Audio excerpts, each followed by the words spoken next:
in the quiet, windswept town of Isdalen, Norway, a place nicknamed Ice Valley, discovery was made in November 1970 that would puzzle investigators for decades. A group of hikers exploring a remote trail stumbled upon a scene of chilling mystery, the partially burned body of a woman. This wasn't just a tragic accident. It was the beginning of a baffling case that would become known as the story of the Isdal woman. When police arrived, the scene presented more questions than answers.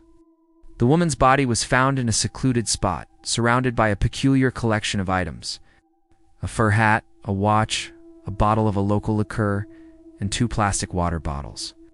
But what was truly strange was what was missing. All the labels on her clothes had been carefully cut away. Her fingerprints had been sanded off her fingertips.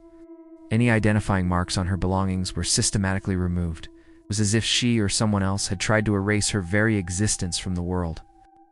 The autopsy revealed more strange details. She had a high concentration of sleeping pills in her stomach, but not enough to be fatal on their own. She had also inhaled smoke, meaning she was alive when the fire started. The cause of death was officially ruled as a probable suicide by a combination of sleeping pills and carbon monoxide poisoning. But many felt this conclusion was too simple.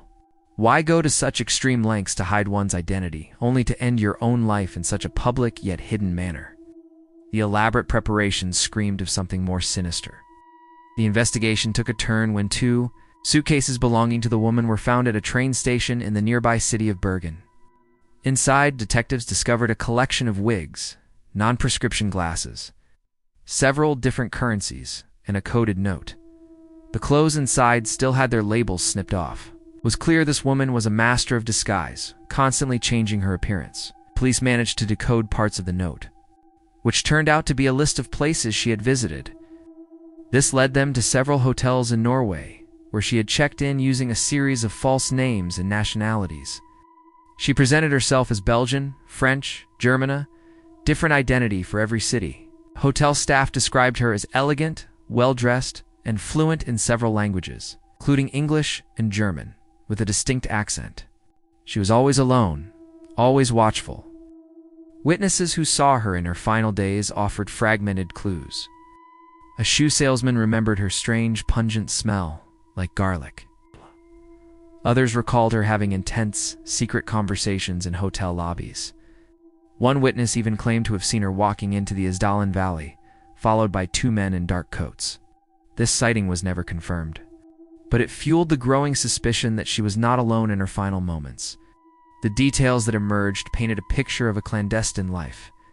The Cold War was at its peak, and Norway, as a NATO member bordering the Soviet Union, was a hotbed of espionage.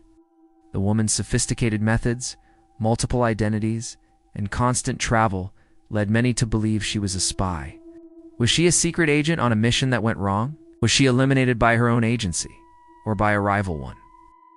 Adding another layer to the mystery, investigators discovered that the names she used, like Fenella Lork, Claudia Telt, and Vera Jarell, were all fake. The passports she carried were forgeries. Despite an international effort with her description and dental records shared across Europe through Interpol, no country could identify her. No family came forward. No friends reported her missing. It was as if she was a ghost. Years turned into decades, and the case of the Isdal woman went cold. Her remains were buried in an unmarked grave. But the story never faded away.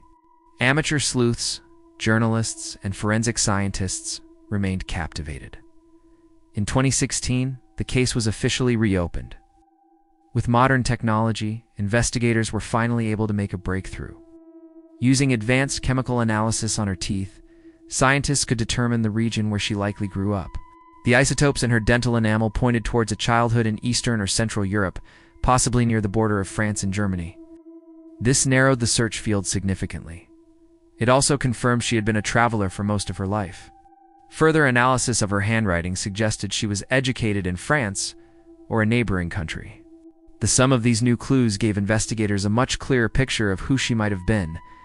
She was likely born around 1930, grew up near the French-German border, and moved around extensively before her journey ended in Norway. Despite these incredible advancements, her name remains unknown. Her purpose remains a secret. Was she a spy caught in the intricate web of Cold War politics? Was she a criminal on the run? trying to escape her past? Or was she simply a lonely, troubled woman who went to extraordinary lengths to disappear from the world? The mystery of the Isdell woman is a haunting reminder that even in our interconnected world, a person can vanish without a trace. Her story is a puzzle with missing pieces, a narrative without a beginning or an end. She remains forever an enigma, the unknown woman from Ice Valley, whose secrets were taken with her to the grave. The case is still open, and perhaps one day a final clue will emerge to give her back her name and finally tell her story. Thanks for watching. If you found this case as fascinating as I did, be sure to subscribe for more deep dives into history's greatest unsolved mysteries.